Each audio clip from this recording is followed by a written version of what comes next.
दर्शको नमस्कार, न्यूजशाही चॅनलमध्ये आपलं सहर्ष स्वागत आहे। सध्या विधानसभेची रणधुमाळी ही मोठ्या प्रमाणात चालू आहे।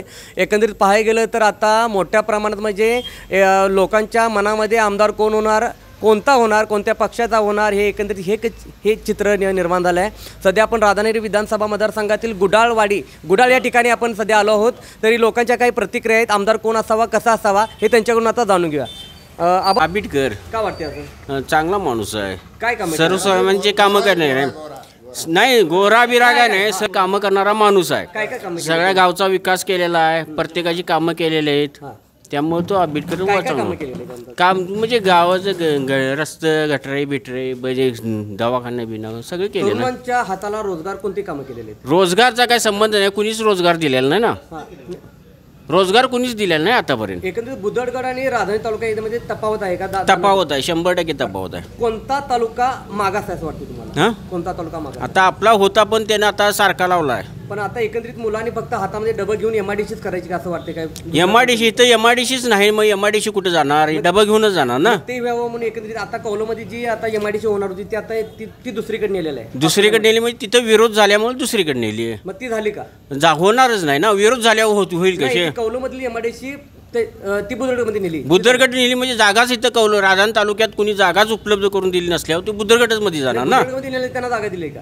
मिळणार की त्याला, त्याने घेतलेलीच आहे जागा। त्यांची 5 वर्षी टर्म संपलेली, मग आता काय करणार? जर निवडून आले तर काय करतील? आता ती एमआयडीसी करणार ना, ते कुठं म्हणजे बुदरगड मध्ये करतील किंवा राधानगरीत करतील। आमदार म्हणून आता कोण असा होता आम्हाला तरी काय करणार त्याचं? मतदान कोणाला टाकणार आहे तुम्ही? आता मतदान कुणाला टाकायला आता बघूया आता काय होते तेव्हा 10 ते 15 दिवसाची आता मतदान आलेलं आहे। आलेला आहे, बरोबर आहे की तुम्ही म्हणता त्याची काय चुकीचं नाही, पण कुणाला टाकायचे अजून आता तुमची पार्टी कोण ठरविल ते? मी पार्टीवरती एक दिन मतदान, विकासावरती मतदान होणार काय? होणार की विकासावरती होणार की तुम्ही पार्टीवरती जाणार आहे? नाही नाही तसं काय नाही, होणार डील होणार। सपोर्ट आमदार बदल पाहिजेच, नाही कोण हवा बदल? कोण पण होते तर खरं बदल पाहिजे। नाही कोण पण म्हणजे आता तुमच्या आता 2 आहेत आमच्या इकडे, केपी साहेब आहेत, एवाय साहेब आहेत। नाही आता कोण वाटते तुम्हाला एकंदरीत राजधानीचा विकास करायचा होता, कोण वाटते तुम्हाला? केपी साहेब असावत।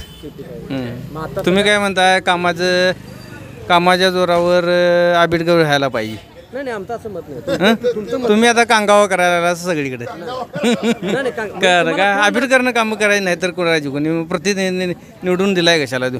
नाही एकंदरीत त्यांनी चांगलं जन्मत दिलाय, त्यांचं कामच आहे, ते ठेवल्यातच ती आम्ही नाही आता निवडून करायला दिल्यात मग आम्ही। मग आता 10 वर्षा पाठीमागे आमदार हे केपी साहेब पण होते, त्यांनी मग बदल करूया की यावर्षी, सारखं काय मागता दिलाय? मग आता राजधानी तालुक्यात म्हणून आता तेवाय साहेब ते काय अपक्ष आहे तो? मग आता त्यांना पाठिंबा कोणत्या प्रमाणात राजधानीचा विकास करायचा असेल तर?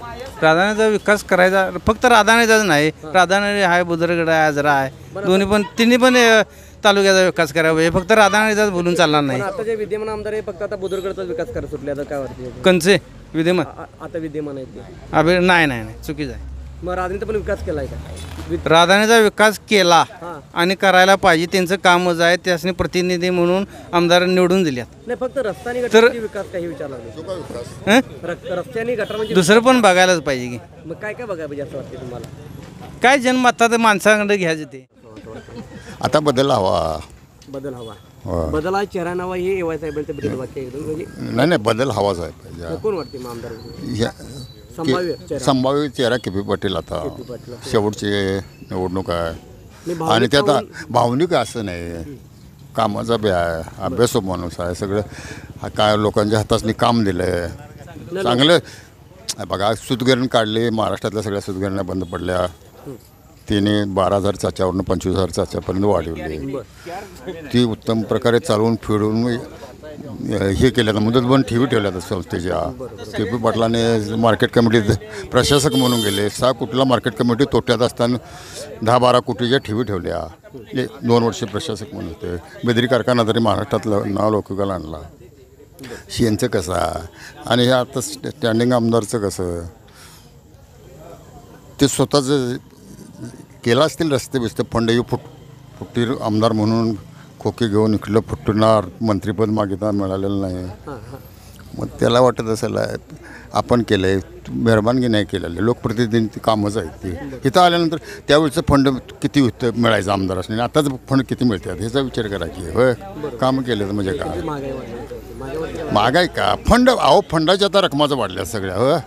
पूर्वी होतं काय एवढं फंड शंकर धोंडे आमदार असताना एवढं होते का पूर्वी नव्हतं निवडणुकीच्या तोंडावरती लाडकी बहीण योजना वगैरे काढली काय वाटतं हा निवडणुकीच्या तोंडावर काही नाही लाडक्या बहिणीचं आणि याचा काही संबंध नाही तुम्ही तेट्याला शुभारंभ झाला तिथे आदमापूरला बघा पाहिजे तसा लाडक्या बहिणीचं कायदे 50,000 लोक जमली ती प्रत्येकांच्या घरातली 2-2 धरली तर 1.5 लाख लोक होते निवडण्याला 1.25 लाख लोक पाहिजे 1.25 लाख ते 1,30,000चं टार्गेट ना KP साहेबाचं माझ्या मते 1.5 लाखाच्या का आणि बदल हे 100% आहे राधानगरीत मागच्या वेळी आम्ही काँग्रेसचे कार्यकर्ते KP साहेब बी मूळ काँग्रेसचीच त्यांची नाळ आहे काय नंतर गेले पवारसाहेबाकडने आता नाविलास तो म्हणजे ह्याच्यातनं घेणं भाग पडलं तिकीट तांबूस फुटता उधळलाली भूपाळी रामपारी दिशा नाही उजळल्या आल गोकुळ आपुल्या दारी निर्भेळ आणि सकस चवीच गोकुळ लय भारी